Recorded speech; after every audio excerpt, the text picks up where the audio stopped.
Assalamualaikum warahmatullahi wabarakatuh.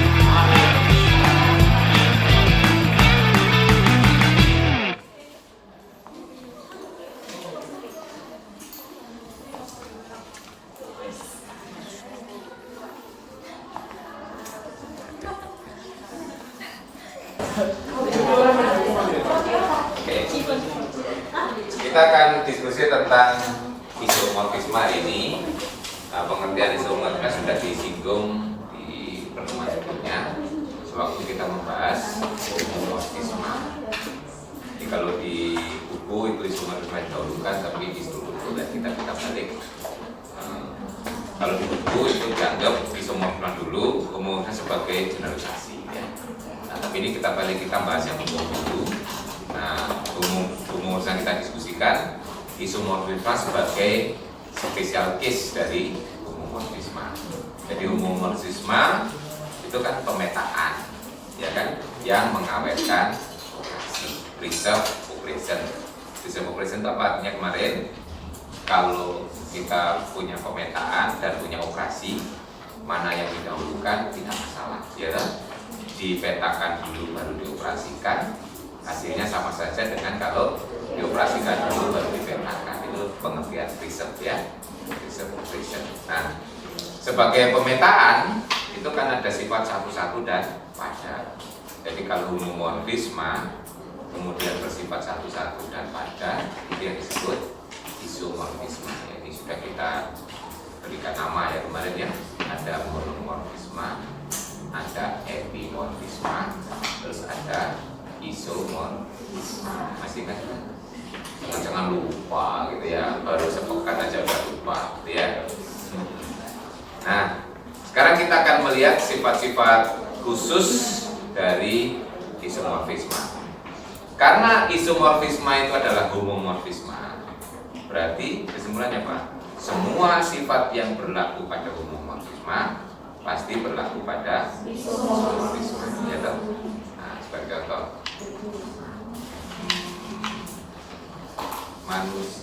laki-laki itu adalah manusia, ya toh? Berarti sifat manusia secara umum berlaku pada laki-laki, gitu ya. Tapi jangan dibalik. Nah, sifat laki-laki belum tentu berlaku pada sifat manusia secara umum, ya. Paham ya? Nah, jadi akhirnya kita lebih mudah membandingkan sifatnya. Berarti semua sifat yang sudah kita diskusikan, yang kita berlakukan pada homomorfisme, itu akan berlaku pada isomorfisme.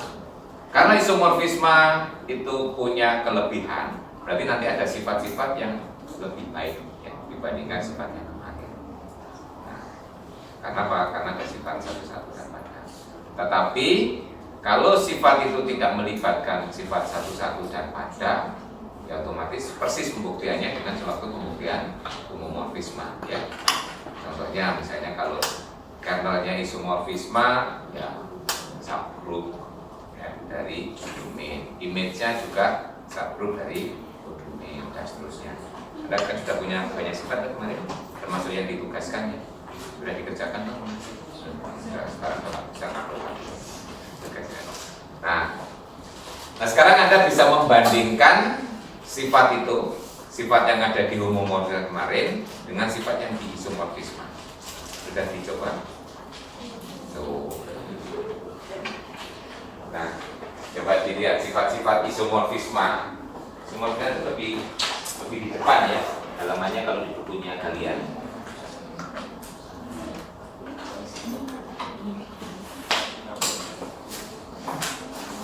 Tapi sebelum ke sana, kita punya ilustrasi khusus ya dengan isomorfisme. Jadi karena kita punya semua mendefinisikan dari homomorfisme, jadi kalau kita punya misalkan di operasinya bintang, kemudian dan di garis penggunaan adalah grup, kemudian diberikan P, ini adalah dari G ke di garis ini adalah homomorfisme. Nah, P ini disebut isomorfisme jika ini satu dan ada, gitu ya. Jadi harus memenuhi sifat homomorfisme berarti bisa operasi dan satu pada. Nah, kalau grupnya itu hingga, kita bisa mengilustrasikan dengan til, gitu ya. Nah, sebagai ilustrasi ini ya yang mungkin nanti mudah kita membayangkan, gitu ya. Anda sudah punya grup S3 ya, apa ya? Itu ada 6 unsur yang sudah familiar. Terus Anda punya D3. D3 itu apa? Contoh grup kan? D3 itu apa? Bukan diplomatika. D3 itu grup dihidrat pada segitiga sama sisi. Itu pelajaran SMP sebenarnya, cuma sekarang tidak strukturnya, gitu ya. Yaitu apa? Rotasi dan refleksi pada segitiga sama sisi, ya. Kalau D4 berarti pada persegi, kalau D5 pada segi 5 sama sisi dan seterusnya, ya. Nanti DN itu pada segi N beraturan, ya.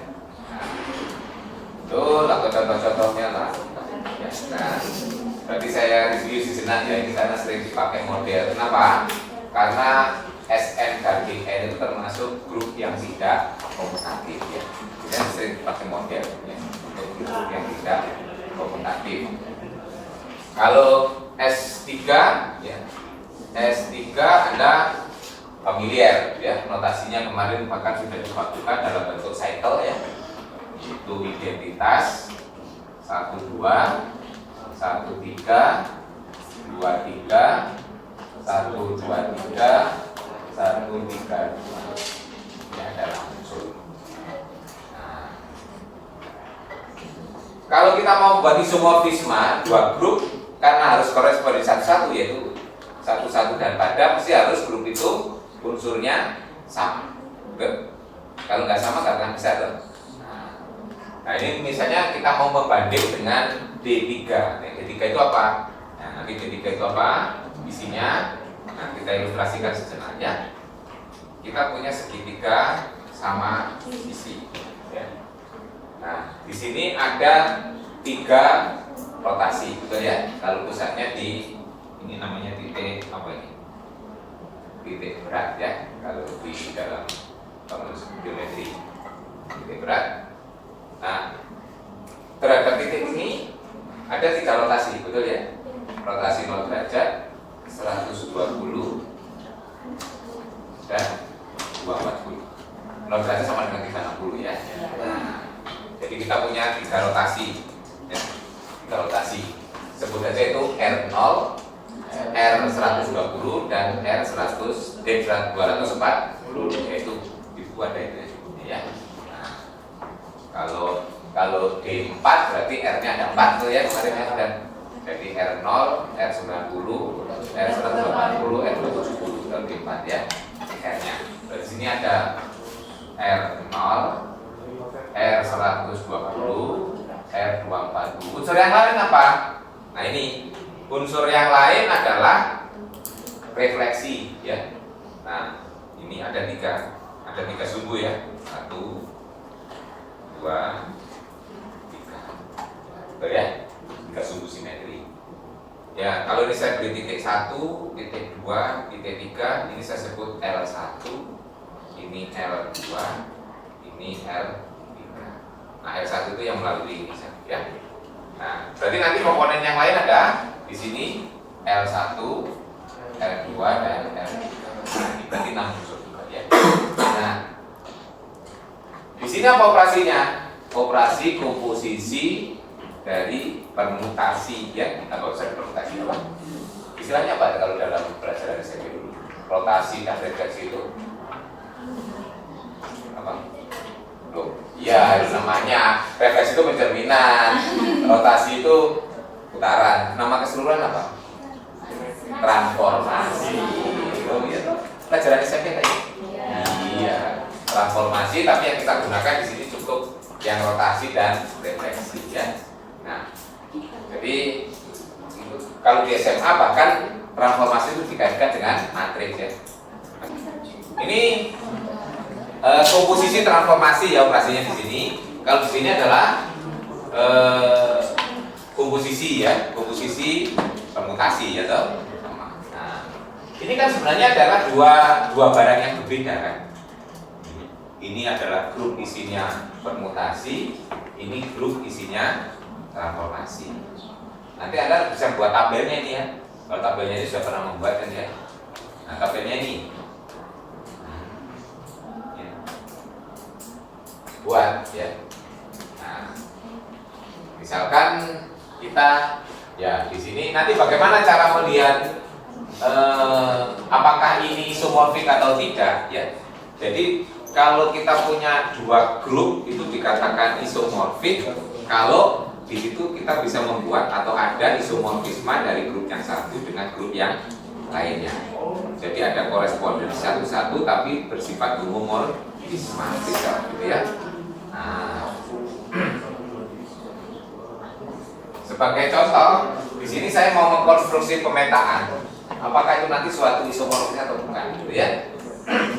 Misalnya saya buat pemetaannya pi dari ya Anda boleh mengkonstruksi dari S3 ke D3 atau dari D3 ke S3 ya. Misalnya saya buat dari S3 ke D3.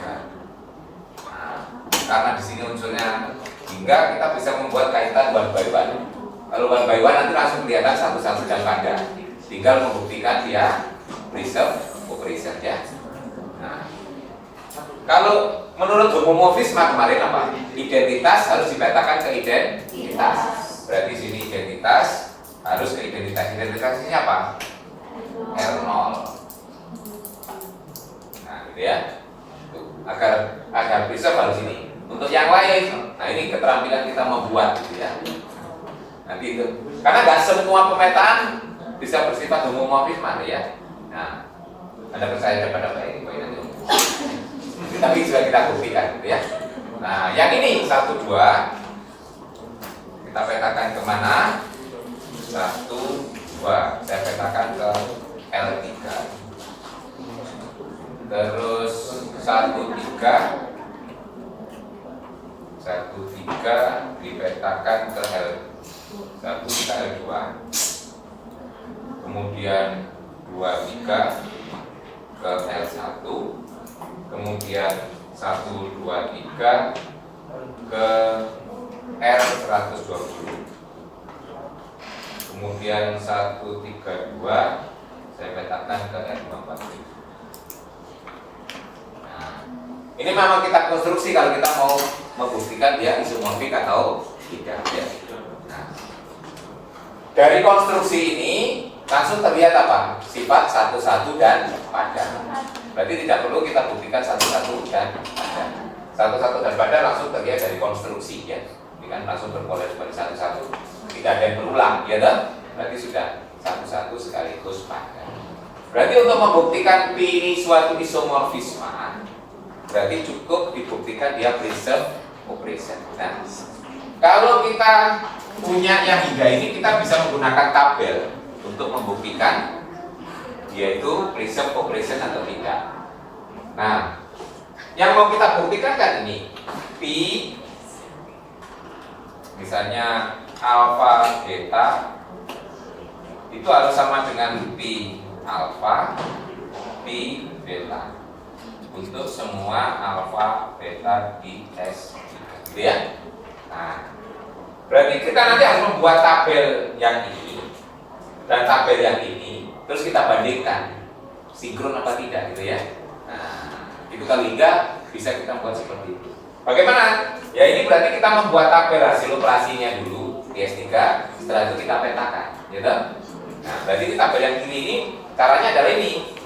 Kita punya tabel S3, ya ini tabel operasi S3, berarti isinya identitas 1, 2, 2, 3, 1, 3, 2, 3, 1, 2, 3, 1, 3.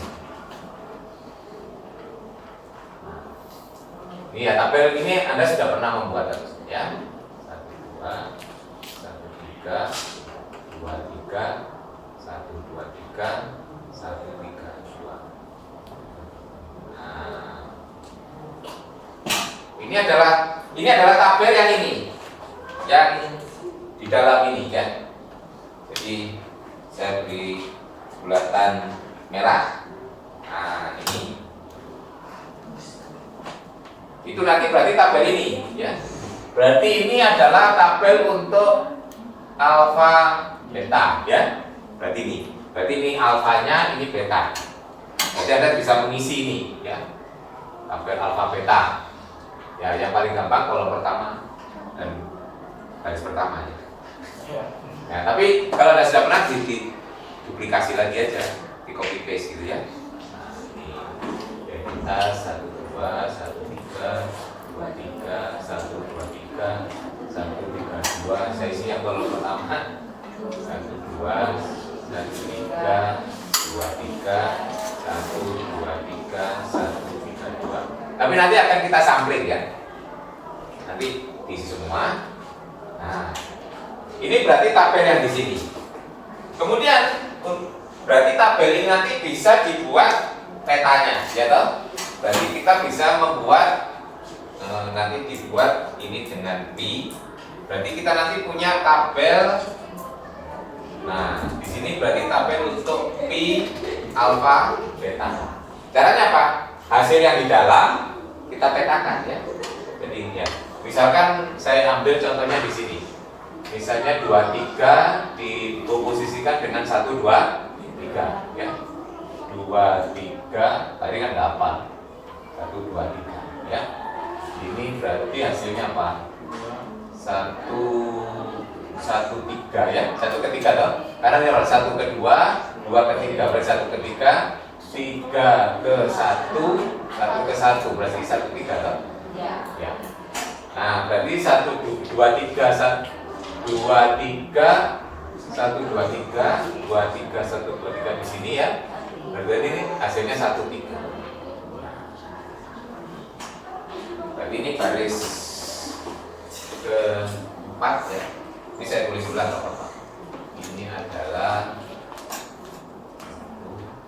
1 2 1 3 2 3 1 2 3 1 3 2 untuk meletakkan posisinya nanti ya. Nanti pada dasarnya ini saya berikan contoh membuatnya, nanti Anda yang meneruskan ya.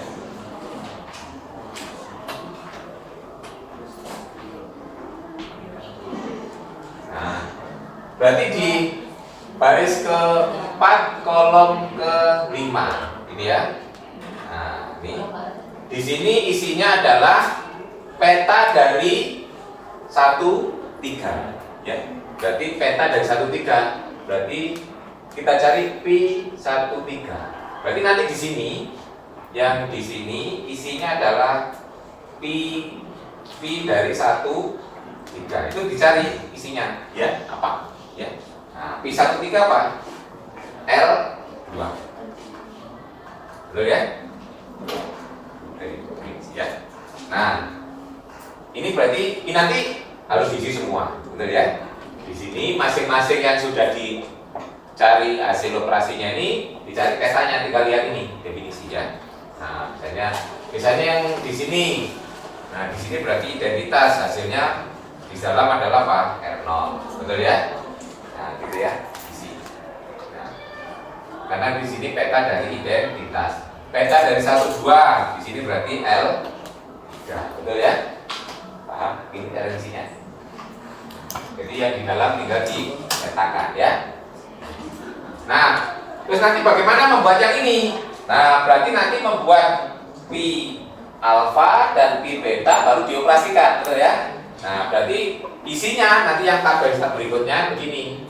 Nah, di sini pi identitas. Nah, isikan aja di atasnya apa pi identitas. R, betul? Nah, terus di sini pi 1 2 pi 1 2 itu apa? R 3. Nah, di sini Pi dari 13 R2. Nah, seterusnya nanti ke sini juga demikian.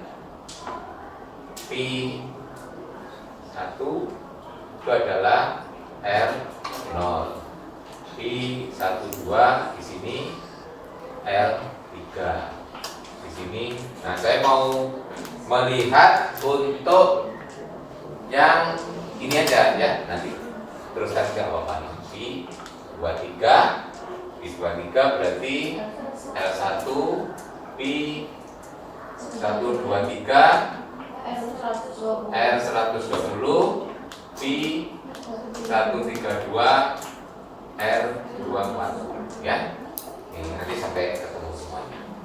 Pi 13 kembali ke sana R2 Pi 23 R1 Pi 123 R120 Pi 132 R24.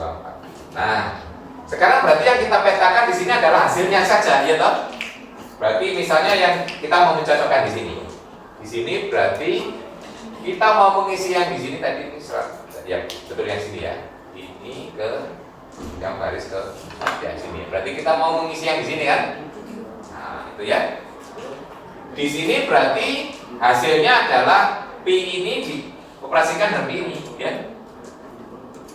Pi 123 dioperasikan dengan Pi 23. Berarti sini yang kita hitung adalah yang sini dulu ya. Berarti L1 dengan R 120 ini hasilnya apa? Gitu kan? Yang di sini. Nah, hitung. Bagaimana cara menghitung ini? Masih ingat SMP cara menghitung komposisi dari transformasi? Nah, ya masing-masing titik dilihat ya. Ini kan berarti R120 dulu baru R1 ya. Titik 1 oleh R120 bawa kemana? Ke 2. Betul? Terus oleh L1 dibawa ke oleh L1 titik 2 dibawa ke 2. 2 tetap ke 2 lah. Ya. Paham nggak?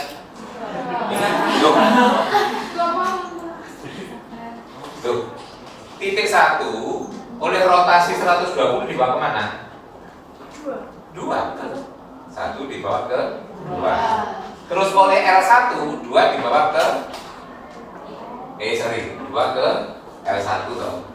L1 ini 2 ke 3, sorry ini salahnya. 2 ke 3. Betul ya? Nah, gitu ya. Paham? Berarti terhadap komposisi ini 1 dibawa ke 3 gitu loh. Ini kan komposisi kan? Oh, ini pelajaran SMA. Nah, sekarang titik 2 oleh R120 dibawa kemana? 3. Oleh R1 3 dibawa kemana? 2. Gitu kan? Berarti oleh komposisi ini berarti 2 dibawa ke 2. Oh. Terus 3 oleh R120 dibawa kemana? 1. Oleh R1 dibawa ke 1. Betul? Berarti coba lihat sekarang. 1 2 3 berubah menjadi 3 2 1. Berarti apa hasil ini ke sini? Tuh. Ya. 1 menjadi 3. 2 tetap. 3 menjadi 1. Berarti apa? L 2, betul? Ya. Loh. Ya. Berarti R1 R120 itu hasilnya adalah L. Ini kita banding dengan ini kan? Sama. Loh. Yang ini berarti kan dioperasikan dulu baru dipetakan. Yang ini berarti ini kan masing-masing dipetakan dulu baru dioperasikan. Jadi nanti kalau ini kita isi semua itu harus klop ini dengan ini gitu loh ya. Sinkron gitu ya. Nah, itu berarti artinya tabel yang ini kita peroleh dari dioperasikan dulu baru dipetakan. Sementara tabel yang ini kita peroleh dari dipetakan dulu baru kita operasikan. Nanti dilihat isinya sinkron. Ini masing-masing sel Sinkron kebetulan saya berikan contoh baris keempat polos kelima gitu ya, di sinkron. Nah nanti tugas Anda ngisi lengkap gitu ya, biar ada kerjaan gitu ya. Ini penting, itu keterampilan ya. Itu belajar matematika kita juga harus belajar yang seperti itu. Dia tidak hafal terus gitu loh ya. Ini penghayatan ya. Nanti dengan begitu akhirnya menghayati itu ternyata itu tuh maknanya isomorfisme, homomorfisme itu ya. Nah, jadi kita bisa mewarnai dengan cara yang konkret, gak hanya yang abstrak saja gitu ya. Nah, Anda nanti bisa melihat, coba misalnya kita lihat lagi di ini yang terakhir aja yang gampang juga ya. Nah, baris ke-6 kolom ke-6 ini 132 dengan 132 ya, 132 dengan 132. Nah, ini yang di sini. Berarti di sini isinya adalah pi dari 132 ya, karena bukan salah. Hasilnya apa? Dicari dulu di sini toh. Dicari dulu ya, ya. Ini adalah 132 dengan 132 hasilnya apa? 132 dengan 132. Tadi apa sih? Enggak. Enggak, jelas enggak. Kalau itu jelas salah. Kalau menyalahkan enggak pakai. Benarnya gimana itu? Nah, 1 ke 3, 3 ke 2 berarti 1 ke 2. 2 ke 1, 1 ke 3. Benar? 1 ke 3. Cek ya. 1 ke 3, 3 ke 2 berarti 1 ke 2. 2 ke 1, 1 ke 3 betul. 3 ke 2, 2 ke 1. 1 2 3. Berarti yang di sini isinya kan 1 2 3 toh. Berarti yang di sini adalah pi dari 1 2 3. Hasilnya apa? R 120. Berarti yang di sini isinya R 120. Nah, sekarang lihat di sini. Nah, di sini kan pi dari sini 2 R 240. Di sini R 240. Berarti yang di sini ini isinya adalah R 240 dikomposisikan dengan R 240. Apa jadinya? Nah, harusnya nanti harus ini. Ya. Harus ini. Kalau nggak itu berarti salah. Ya, R 240 di ya, lihat aja masing-masing. Tapi kalau R itu gampang dibayangkan ya. Misalnya 240 teruskan lagi dengan 240. Kalau rotasi gampang ya toh. Berarti R berapa? 120. Betul ya? Biasanya R 120. Ya. Nah, jadi ini sama. Jadi nanti kalau ini semuanya diisi dengan prosedur yang berbeda, hasilnya sama ya. Tabel yang ini diperoleh dari ini, hasil operasi kita petakan. Tabel yang sini dipetakan dulu masing-masing baru dioperasikan ya. Nanti kalau ada lengkapi plot semuanya sama, berarti memenuhi sifat ini. Tuh. Jadi kalau hingga kita bisa menggunakan tabel ya. Kita hingga. Kalau tak hingga susah ya. Harus dibuktikan dengan menggunakan sifat-sifatnya. Hingga masih tabel. Dan membuat tabel itu sekarang bisa membantuan software ya. Kalau Anda belajar software matematika banyak ya, seperti Maple, MATLAB, apalagi gitu yang bisa membuat tabel. Maple biasanya yang lebih fleksibel ya. Nanti bisa ya melengkapi, selanjutnya bisa ya. Ya, biar nanti hujan-hujan gitu sambil ngopi. Ya. Sambil ngopi kok camilannya isi tabel. Daripada ngisi TTS ya. Loh, nanti Anda kalau sudah tahu asiknya begitu ya, ya. Betul itu. Ini nanti seperti orang isi TTS, betul ya, keasikannya. Anda karena belum membiasakan ya, orang seneng apa permainan-permainan itu kan sudah terbiasa. Nah makanya kalau Anda biasakan seneng buat tabel-tabel itu. Saya dulu juga nggak suka ya. Nah tapi setelah ternyata bermakna ya. Nah, itu bisa menjiwai teori-teori yang ada di matematik yang kita baca terakhir ya. Iya buat tabel-tabel itu. Bisa misalnya Pak Eri kemarin kan memberikan contoh tabel itu baru S3, nah sudah di buku sudah ada S4 gitu ya. Anda mungkin coba S5. S5 berapa anggotanya? 120 kan? Kalau S4 kan 24, ya toh? Nah, 24 di buku sudah ada di situ ya. Sampai menghitung alternatifnya sudah ada gitu ya. Nah, kalau sudah ada contohnya kasih. Nah, tapi kalau Anda membuat yang belum ada contohnya, walaupun kalau Anda cari sebenarnya sudah ada orang yang membuat tabel untuk S5 gitu ya.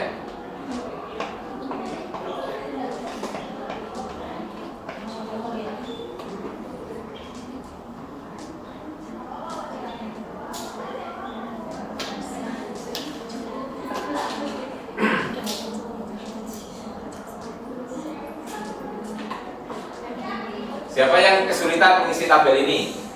Ya, nanti begitu sampai rumah, yo, mengisi ini.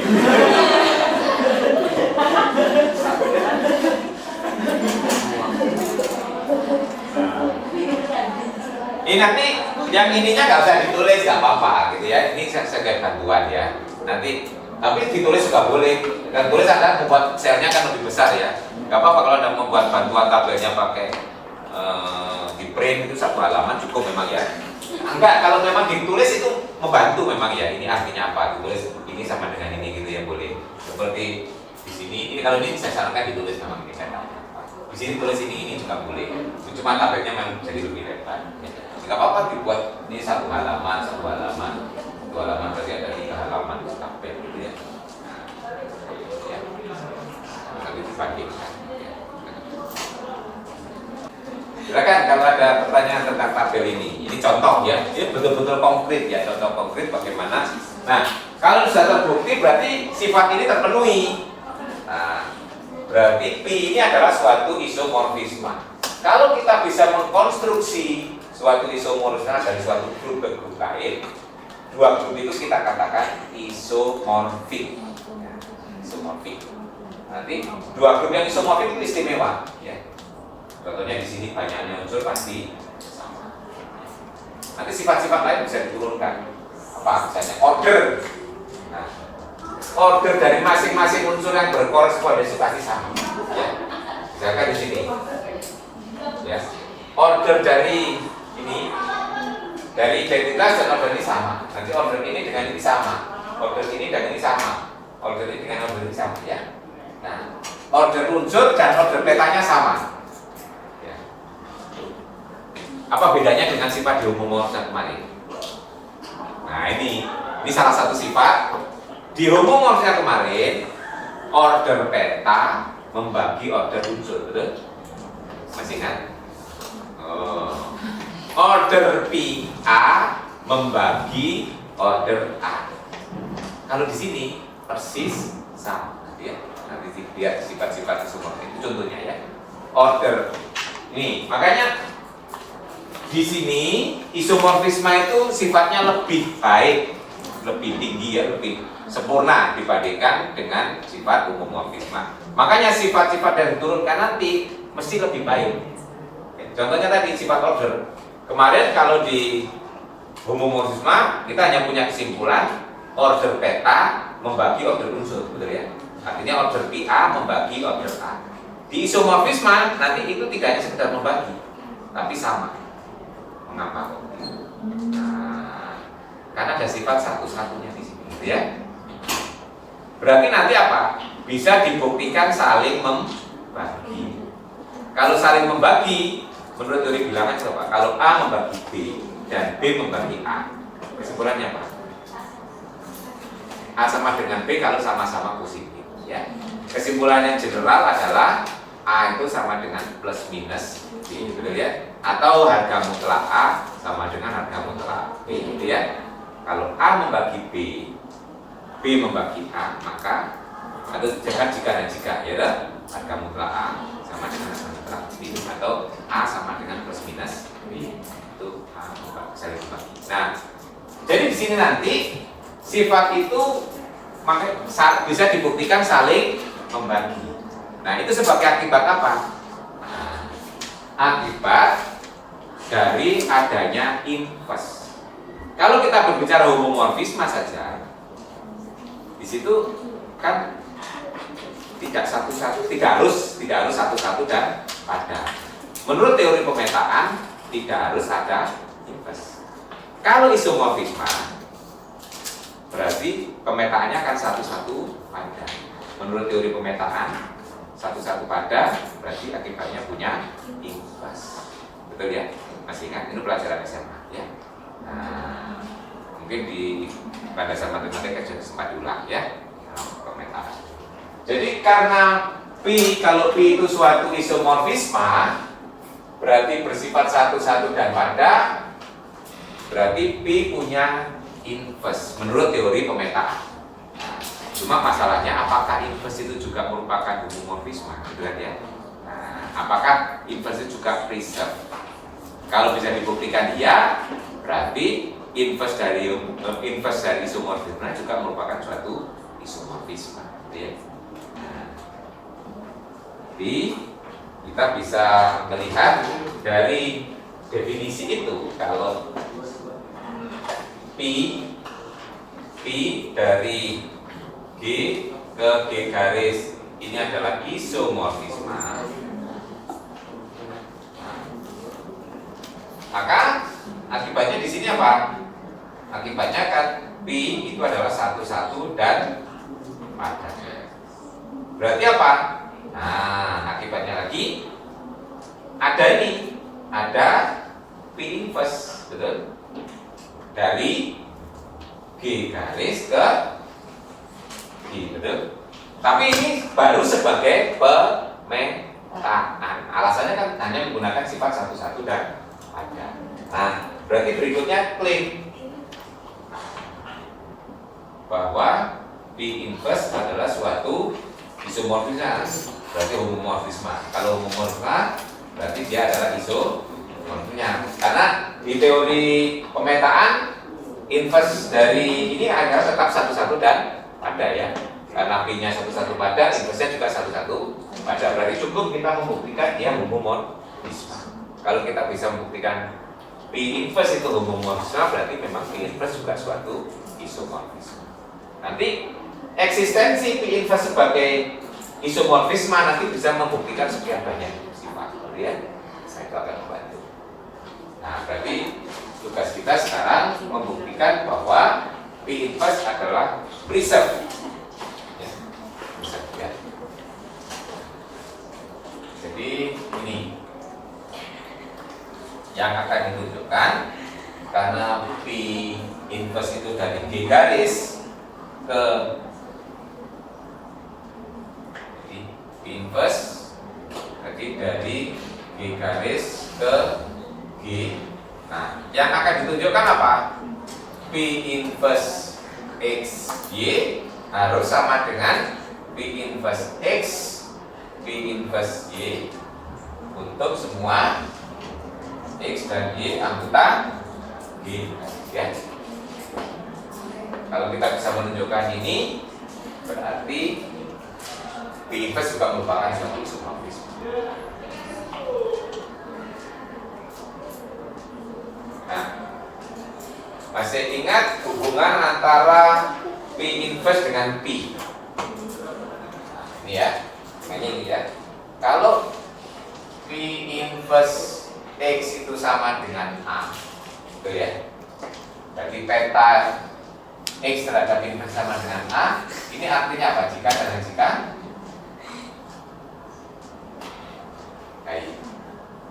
dengan jika lu lakukan lagi ini ganti X dibawa ke A oleh P, berarti ini apa? P, betul?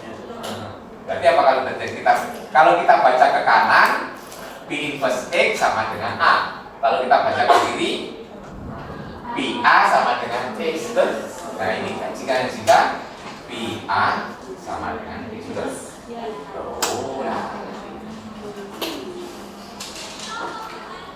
Ini pernah kita gunakan untuk membuktikan sifat apa? Inverse ini. Pada saat kita membuktikan sifat logaritma, ya. logaritma itu adalah inverse dari eksponen. Betul atau lain? Jadi waktu membuktikan sifat-sifat logaritma, kita bawa ke sifat-sifat eksponen. Itu sebenarnya itu kan gini ya.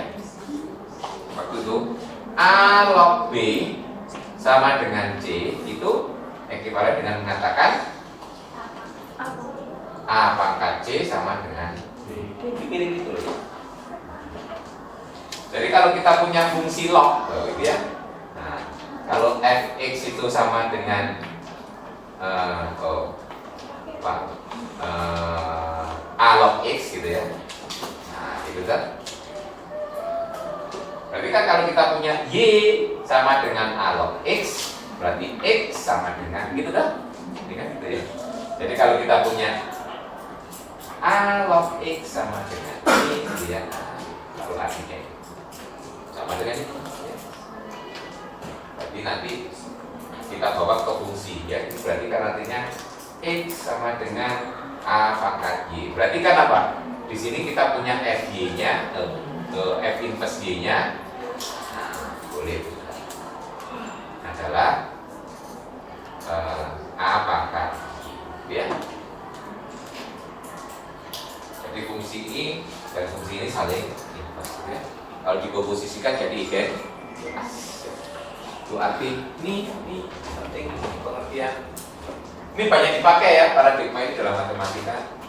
Kita kalau sudah kenal satu, membuktikan inverse-nya itu harusnya bisa. Seperti kita sudah mempelajari sifat-sifat eksponen. Ada logaritma sebagai inverse dari eksponen. Ya, berarti nanti membuktikan sifat-sifat logaritma berdasarkan. Ini kita pelajari di aljabar struktural. Ini ya. Jadi harus diambil dua unsur, ambil x dan y di G garis sebarang.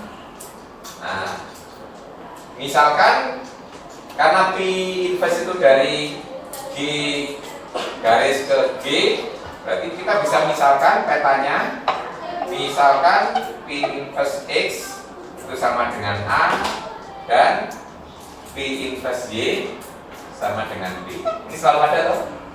Karena ini pemetaan ya, mesti punya peta loh.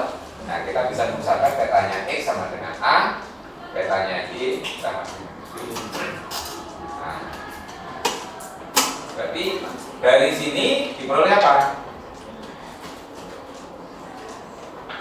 PA sama dengan X dan PB sama dengan Y. Nah, tujuan kita kan membuktikan ini. Nah, bagaimana membuktikan ini?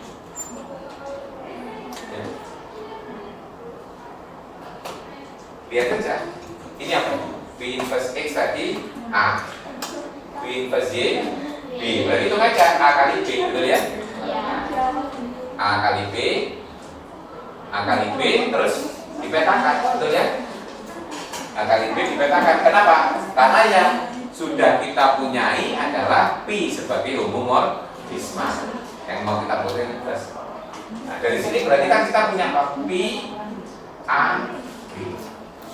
P A B berarti sama dengan P A B. P apa? X. P B. Coba ini baca. PAB sama dengan XY. Ekuivalen dengan mengatakan PA sama dengan X, berarti P inverse X sama dengan A. PAB sama dengan XY. P inverse XY sama dengan ya. Nah, sekarang AB ganti-ganti. Nah, jadi kita punya apa? Kesimpulannya P inverse XY sama dengan P inverse X.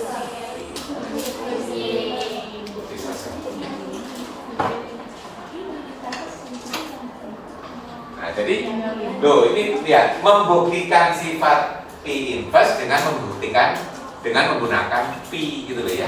Nah itu strategi dengan menggunakan.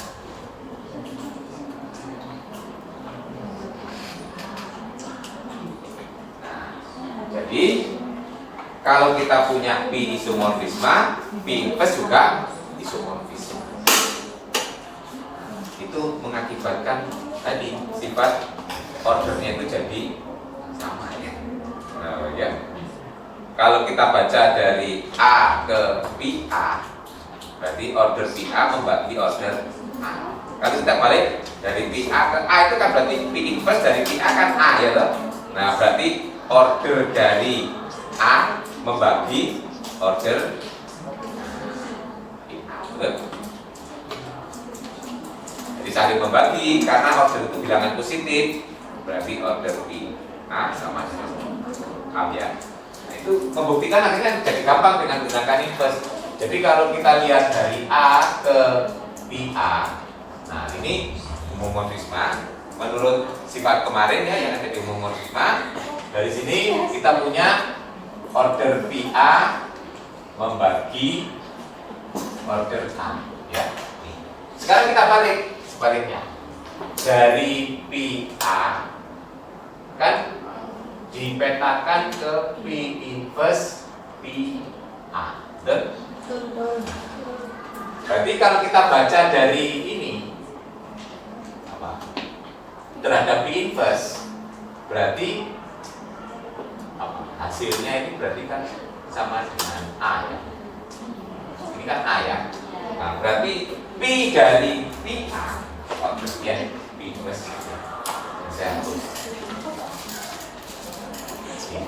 Ini berarti kita terapkan seperti sifat kemarin, tapi ini sebagai daerah asalnya, betul ya?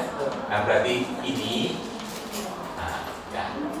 Order dari P inverse PA akan membagi order PA. Ini kita gunakan sifat kemarin, tapi kita kenakan pada P inverse, betul ya? Nah, ini asalnya di sini, betul. Tetap sama sifat yang kita gunakan tetap suatu homomorfisme. Ya. Nah, ini. Padahal ini sendiri hasilnya A. PA dipetakan dengan P inverse ya. Nah, karena P inverse P itu saya identitas. Jadi ini kan artinya order A membagi order B. Jadi ini dan ini saling membagi karena order itu bilangan positif berarti. Jadi ini strategi kenapa kok kami memilih homomorfisme lebih dulu dipelajari itu karena membuktikannya jauh lebih gampang. Gitu ya. Jadi akhirnya kita meminjam sifat yang bisa dibuktikan, diperlakukan dua arah. Nanti banyak sifat-sifat. Kalau yang kemarin hanya berlaku membagi, mesti sekarang jadi sama. Ya, ada sifatnya jadi sama. Jadi nanti coba dibandingkan, dilihat sifat di isomorfisme dan sifat homomorfisme. Jadi sekarang lebih strict ya sifatnya, lebih kuat, istilahnya dalam matematika itu lebih kuat. Memang kalau hipotesisnya itu semakin kuat ya sifat homomorfisme. Dan barangnya semakin sedikit ya. Ya. Contoh homomorfisme itu lebih banyak. Kenapa? Karena isomorfisme pasti homomorfisme. Homomorfisme belum tentu isomorfisme. Ini sama dengan kalian. Kalau mencari calon suami atau calon istri, sifatnya jangan banyak-banyak. Nanti nyarinya susah. Betul ya? Kalau suami saya yang penting laki-laki. Banyak alhamdulillah. Terus laki-laki pintar. Mulai terus tambah secara lagi. Pintar, kaya. Wah. Terus pintar, kaya, ganteng loh. Pakai sedikit gitu ya. Nah, nanti sifat-sifatnya bisa dilihat lebih jauh di isomorfisme. Nggak tahu apakah Anda sudah membaca dulu. Itu bab di depannya. Nanti pada dasarnya pembuktiannya banyak yang kita pinjam dari sifat-sifat dari homomorfisme, tapi nanti dipakai. Nah, ini kan adanya inverse, jadi sifat yang mula-mula hanya berlaku searah itu jadi dua arah gitu ya. Contohnya ini tadi ya. Nah, jadi berdasarkan P kita punya ini, nanti berdasarkan P inverse kita punya ini gitu ya, karena punya dua. Coba lihat ya di isomorfisme. Nanti sebagian juga saya berikan tugas. Sudah ngitung tugasnya belum? Sudah juga. Yang jelas belum dikerjakan.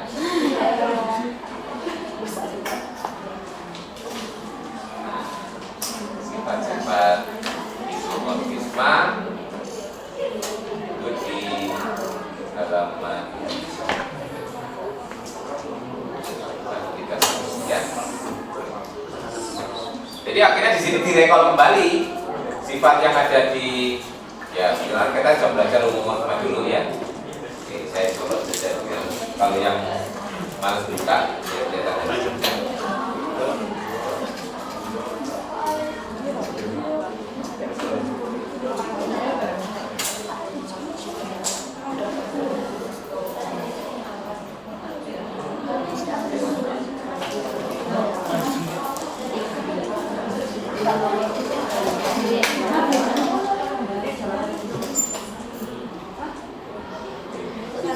Kalau sifat yang pertama ya, bahwa P ini cuma yang carry atau memetakan identitas ke identitas persis ya, itu hanya menggunakan sifat homomorfisme. Karena isomorfisme itu adalah homomorfisme, akibatnya ya pasti memetakan identitas ke identitas. Oke, langsung kita pinjam sifat pertama ya. Itu alasannya karena isomorfisme adalah homomorfisme, pada diumumkan mempunyai sifat memetakan identitas dipetakan ke identitas.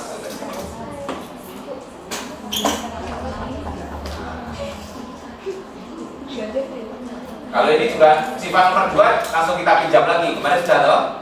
Jadi peta dari perpangkatan adalah perpangkatan dari peta. Ini juga alasannya karena isomorfisme adalah homomorfisme, maka berlaku sifat kedua itu ya. Sifat kedua itu kan sudah berlaku ya di homomorfisme. Masih ingat? Ingat, kalau sifat itu berlaku pada homomorfisme pasti berlaku pada isomorfisme. Tapi nanti ada sifat-sifat yang berlaku lebih. Nah, ini sifat nomor 3 itu kemarin hanya berlaku searah. Ya.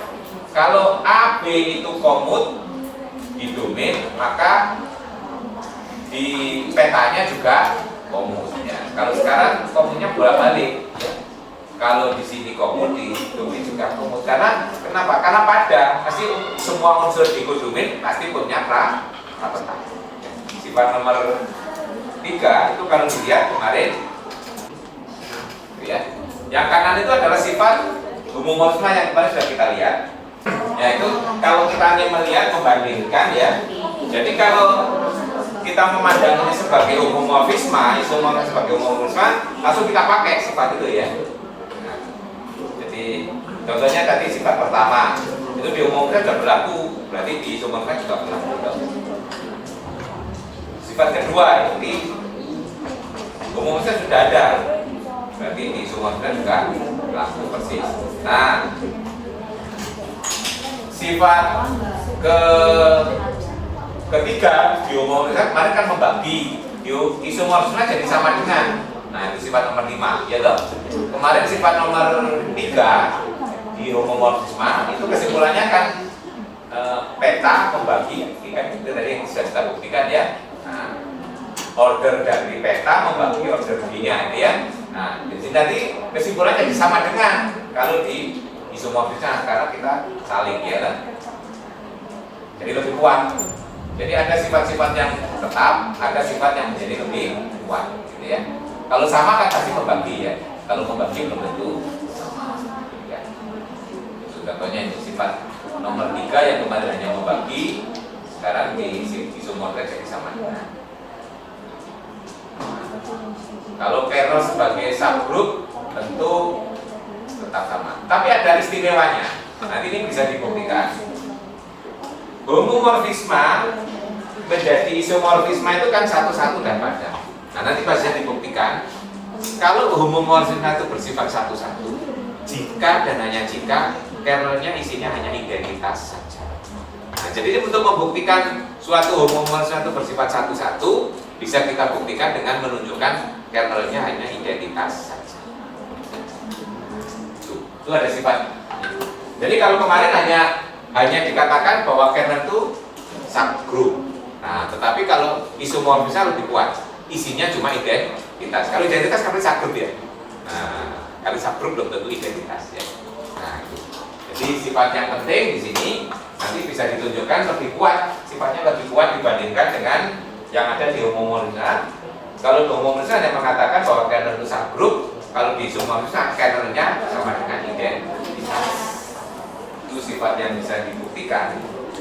Nah, tapi sifat yang kita punya, kalau kita punya pi dari G ke G garis ini adalah homomorfisme, pi ini satu-satu jika dan hanya jika kernel pi sama dengan identitas, isinya sama dengan identitas saja.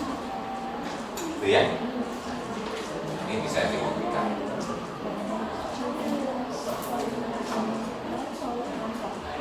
Ini nggak bertentangan di sifat kemarin, ini pasti subgroup dari ini. Kalau kemarin yang mengatakan sama. Jadi nanti ini bisa dipakai untuk membuktikan suatu homomorfisme atau suatu tidak, cukup mengenali kernelnya. Ya. Nah, yang tekanan, kalau pi itu satu-satu, kita akan membuktikan bahwa kernel. Kalau identitas subset dari sini jelas, ya, karena peta dari identitas pasti identitas. Jadi yang pertama bahwa himpunan G ini subset dari kernel P jelas. Ya, jelas karena apa? Karena identitas peta dari identitas adalah identitas. Nah, berarti yang akan ditunjukkan ini bahwa kernel P nanti subset dari. Artinya apa? Kalau saya ambil sembarang unsur di kernel, ditunjukkan apa? Bahwa X-nya harus sama dengan identitas. Nah, X anggota kernel artinya apa? Px sama dengan identitasnya P. Padahal kita sudah punya sebelumnya identitas sama dengan peta dari identitas. Nah, kita punya Px sama dengan P identitas. Karena P-nya satu-satu, berarti apa? Ini harus sama dengan itu. Satu-satu kalau kita punya Px sama dengan Py harus berakibat X sama dengan Y. Karena P-nya satu-satu, maka X harus sama dengan X. Selesai ya. Sekarang sebaliknya, kalau P kernelnya P itu adalah hanya identitas, kita akan menunjukkan bahwa P-nya satu-satu. Kernel P hanya sama dengan identitas. Yang akan ditunjukkan P-nya satu-satu. Bagaimana menunjukkan P satu-satu? Misalkan PA sama dengan P B. Yang akan ditunjukkan apa? A sama dengan B. Dalam pada kita akan ditunjukkan A sama dengan B. Nah, PA sama dengan PB, jadi apa? Kita punya PA PB inverse sama dengan identitas. Nah, padahal ini sama dengan apa?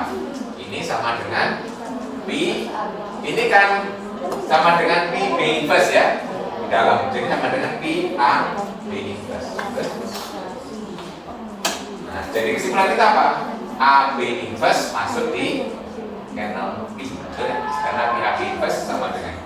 Padahal kernel P-nya hanya diketahui sama dengan E saja. Jadi A B inverse harus sama dengan identitas. Jadi A sama dengan ya. Di ini kesimpulannya ini aku, karena jika berarti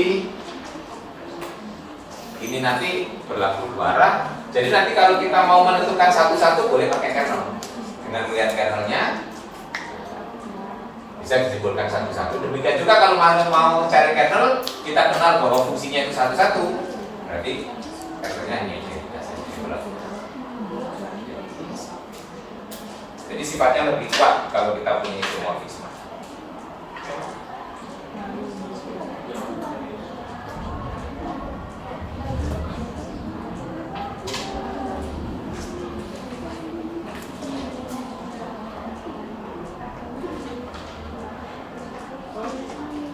Ya, Anda bisa mengenali dari beberapa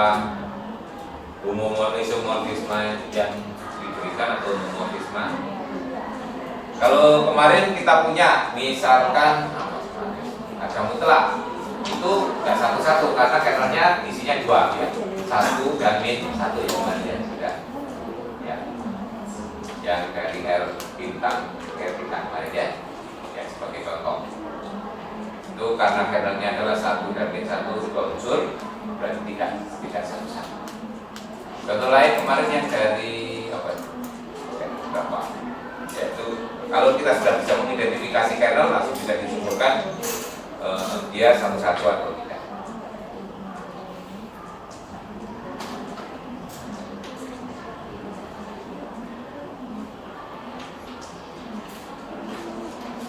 Sifat 4 itu bisa kita kaitkan dengan sifatnya kemarin yang bawah, yaitu sifat ini. Nah, siklik. Nah, kemarin kita hanya punya implikasi. Jika ya, dengan menggunakan sifat nomor 2, itu artinya kalau kita ambil hanya G, berarti kalau G-nya siklik, maka petanya atau PG-nya adalah siklik. Jadi hanya searah. Tetapi kalau kita punya isomorfisme, itu jika-jika, ya toh? Jadi domainnya siklik, maka kodomennya siklik, domainnya juga siklik ya. Kalau di sifat homomorfisme kemarin hanya searah. Jadi kalau domainnya siklik, maka petanya siklik gitu ya. Karena kodomennya kan ada sisanya. Ya. Nah, sisanya itu yang nggak dijamin gitu ya. Apakah sisanya itu bisa digenerate oleh unsur ya. Nah, kalau kita punya isomorfisme akhirnya bolak-balik. Jadi kalau di domainnya siklik, maka di kodomennya siklik. Kalau kodomennya siklik, maka domainnya juga siklik. Itu bedanya. Jadi kalau di homomorfisme hanya berlaku satu arah, di isomorfisnya bolak-balik. Pembangunnya tetap sama, ya. Pembuktiannya sama, cuma sebaliknya kita pakai inverse, gitu ya. Nah, dengan memperlakukan P sebagai inverse. Sifat 5 sudah, sifat 6 itu kalau kita cari bandingannya,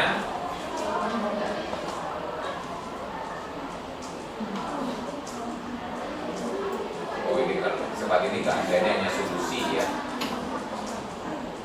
Kalau sifat 7, nah sifat 7 itu ordernya persis sama, ya, jadi buktikan order exactly the number of element order. Nah, nanti gunanya apa? Nah, gunanya satu, kalau untuk grup 3, karena isomorfisme itu harus satu-satu dan padat. Berarti banyaknya unsur dua grup itu kalau isomorfis pasti harus sama. Berarti kalau ada dua grup banyaknya unsur tidak sama, pasti jelas tidak akan mungkin isomorfis. Itu yang paling gampang ya. Jadi kalau ada dua grup anggotanya tidak sama, pasti tidak mungkin isomorfis ya. Kenapa? Karena isomorfis kan harus satu-satu dan satu itu. Jadi nanti gunanya teorema itu untuk mengidentifikasi ini ya, mengidentifikasi kemungkinan isomorfik atau tidak. Pertama jelas kalau banyaknya unsur tidak sama, pasti tidak pernah isomorfik. Contohnya, ya gampangannya kalau S3 dan D3 tadi mungkin karena sama-sama 6, itu masih mungkin ya, belum pasti ya. Nah, tapi kalau misalnya S4 dengan D4, nah itu kan jelas ya, S4 angkutannya berapa? 24. B4 anggotanya 8. Nah, jelas tidak mungkin isomorfik. Ya. Jelas. Pertama, bisa kita identifikasi dari banyaknya anggota. Kalau banyaknya anggota tidak sama, pasti tidak isomorfik. Tapi kalau sama, mungkin, gitu ya, masih mungkin. Kita bisa nggak membuat pengaitan yang bisa, ya. Yang kedua, bisa juga kita lihat ini order, ya. Karena banyaknya unsur yang order sama itu harus sama. Sebagai contoh di sini S3 itu anggotanya 6, Z6 anggotanya juga 6, ya. Nah, jadi kan ada kemungkinan, ya. Tetapi kalau kita berdasarkan ordernya, nah kan harus berkorespondensi juga ordernya. Nah, lihat order dari anggota di S3 itu cuma ada 1, 2, 2, 2, 3. Terus 3. Betul ya ordernya ya. Order di S3 itu 1 itu identitas. Kalau yang panjangnya 2 itu kan berarti 2, 2, 2. Jadi ada 1 unsur order 1, 2 unsur ordernya 2, 3 unsur ordernya 2, dan 2 unsur ordernya 3. Nah, coba bandingkan dengan yang ada di Z6. Z6 itu anggotanya 1, 2, 3, 4, 5. Tapi operasinya tambah ya. Lihat. Yang ordernya 1 betul 1, yaitu 0. Nah, tapi lihat unsur yang lain. Itu cara melihat kemungkinan isomorfik ya. Kalau nggak ditulis ada nanti bayangkan. Ini ya. Itu cara memakai sifat ini, sifat ketujuh. Jadi kalau kita ingin mengatakan apakah dua grup mungkin isomorfik atau tidak. Contohnya di sini S3 tadi ya dengan Z6. Oke, dari unsur sama-sama 6. Jadi tidak bisa kita counter dengan banyaknya unsur. Tapi dengan order kita lihat. Di sini order yang dari identitas itu 1. Order dari 1, 2 itu 2. Order dari 1, 3 2. Order dari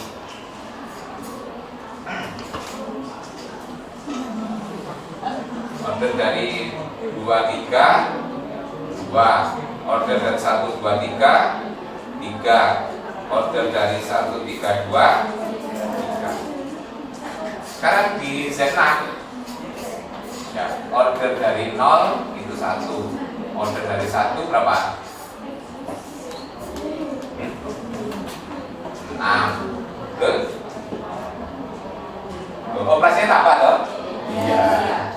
Order dari 2 3. Order dari 3 2. Order dari 4 2 0 3 ya. Bilangannya masih kecil-kecil ini yang belum gede ya. Order dari 5 6. Terus dari 1 nggak sama dengan 1 sih ya. 5 tambah 5 berapa? 4. Tambah 5 3. Tambah 5 2. Tambah 5 1. Tambah 5 0. Berarti 6 tuh. Lihat variasi order ya. Variasinya nggak sama ya. Contohnya order 2 saja, di sini ada 3. Di sini cuma ada 1 jelas ya. Nah, mungkin ya. Jadi kalau memakai sifat ketujuh, ini jelas tidak mungkin isomorfik. Di sini banyaknya unsur yang berorder 2 itu 3. Di sini banyak unsur berorder 2 cuma 1. Itu aja sudah cukup untuk mengcounter ya. Karena nanti harus berkorespondensi. Kalau di sini yang berorder 2 itu 3, di sini harus 3 gitu ya. Itu maksudnya ini. Nah, ini sudah level 2. Jadi kalau dari banyaknya anggota sama kita turunkan ke sini ya. Contoh penggunaan sifat. Nah, tapi apakah ini isomorfik? Kalau sudah tidak ya selesai. Tapi kalau dari sini masih mungkin, bisa nggak kita mengkonstruksi pemetaannya kan gitu ya? Karena dikatakan isomorfik kalau kita bisa mengkonstruksi pemetaannya, gitu ya. Tapi untuk mengatakan tidak lebih mudah nih, daripada mengatakan iya. Jadi kalau Anda memeriksa, jangan langsung berusaha membuat isomorfiknya ya. Nah, dilihat dulu anggotanya gimana. Ya. Setelah itu dilihat dari ordernya. Pokoknya semua sifat itu bisa terlipat. Ya. Terus apakah nanti mungkin enggak? Karena apa? Ini akibat juga dari sifat tadi bahwa order unsur dengan petanya itu harus sama. Gitu ya. Artinya kalau ini nanti kan harus dikaitkan dengan sebanyak 3 unsur di sini yang ordernya 2 tuh. Nah, tak mungkin itu kalau di sini. Nah, ya. Tidak. Tidak berkorespondensi. Nah, baik itu sifat-sifatnya ini nanti lebih banyak Anda pakai untuk mengerjakan soal. Biasanya jarang ditanyakan buktinya, jadi kalau dalam tes ini. Tapi aplikasinya adalah. Nah, nanti silakan dilihat lagi. Tadi sudah. Ini sudah saya kira juga diturunkan. Baik, silakan ada pertanyaan untuk isomorfisme. Jadi kalau ada pertanyaan lagi boleh Anda tulis di ya. Silakan ada pertanyaan. Jadi nanti kalau ada pertanyaan apakah ini isomorfik, nah Anda menjawabnya harus bertahap gitu ya. Langsung pikir bisa nggak disebut isomorfnya baru jawab. Ternyata dari anggotanya sudah nggak sama. Itu harus tanya karena korespondensi satu. Kemudian dari sifat order dan sifat yang lain. Nah, semakin banyak sifat yang dipunyai itu semakin mudah.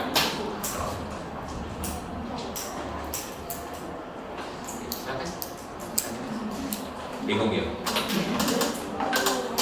Ya memang abstrak. Makanya tadi berusaha saya berikan contoh yang konkret tadi ya, kayak. Jadi ini di sini nanti yang dapat kita ambil kesimpulan bahwa di struktur aljabar itu barangnya boleh beda.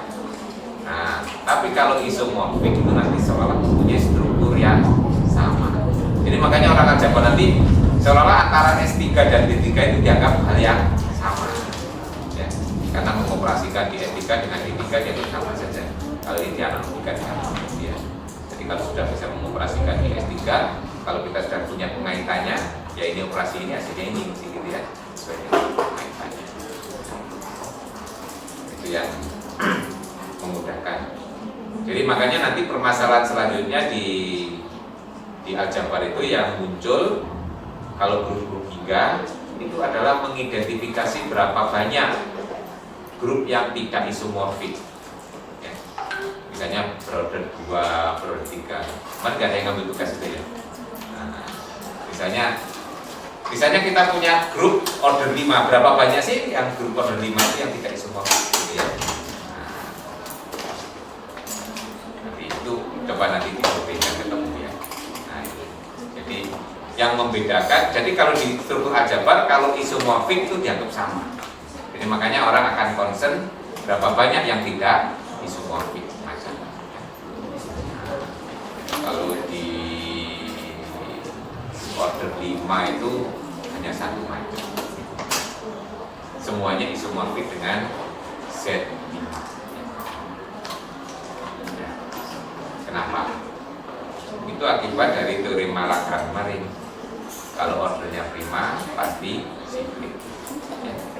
Berarti grup yang berorder 5 pasti siklik. Nah itu pasti nanti semua grup siklik berorder N pasti isomorfik dengan Zn. Nanti bisa dibuktikan di sini ada. Nah, semua grup siklik order N pasti isomorfik dengan Zn. Jadi akhirnya semua grup yang berorder 5 pasti isomorfik dengan Z. Jadi cuma satu. Jadi order 5 itu nanti bisa diperumum order P pasti isomorfik dengan Z P.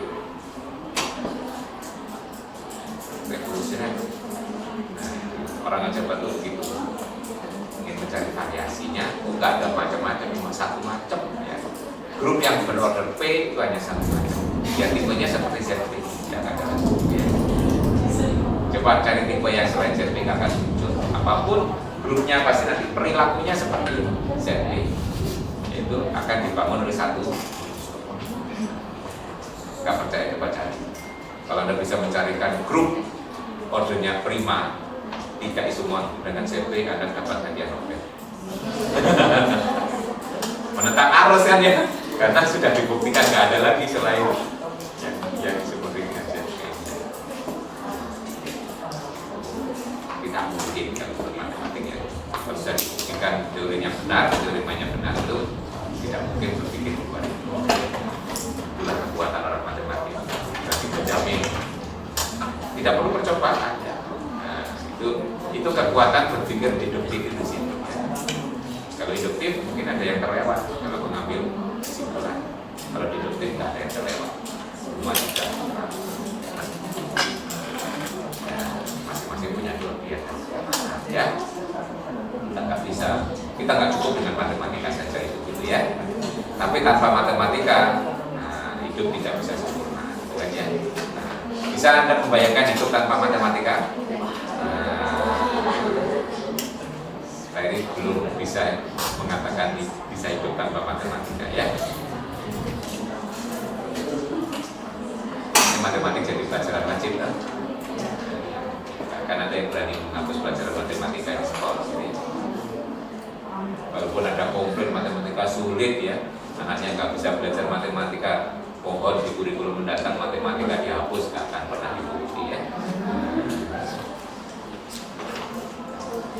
Maka menjadi pelajaran wajib kalau ujian masuk perguruan tinggi, masuk prodi apa saja hampir ada matematikanya. Masih ada yang penasaran? Ya, kalau penasaran nanti dibaca lagi. Kalau masih ada sifat yang mungkin masih tidak jelas cara memverifikasinya, boleh ditanyakan di forum diskusi. Ingat, kuliah kita tinggal 1 kali. Ya. 1 kali. Ya. Tinggal teorema isomorfisme dari hampir. Jadi kita nanti akan menurunkan suatu teorema yang nanti useful pakai dalam proof ya, khususnya di sini. Nanti bahkan depan ya, kita akan ketemu dengan 3 teorema ya, the first, the second, and the third isomorphism theory ya. Tapi itu yang pokok adalah the first-nya, karena the second and the third bisa dibuktikan dengan yang the first. Oke, sampai ketemu pekan depan ya, di bulan terakhir ya. Semoga masih diberi kesehatan, kekuatan, kurang sedikit lagi semester ini akan terakhir ya. Kan saya nanti tinggal 2 pekan saja halangan ya. Kalau halangannya Anda kamu masih bisa masuk. Oke, kita akhiri sama-sama dengan bacaan hamdalah.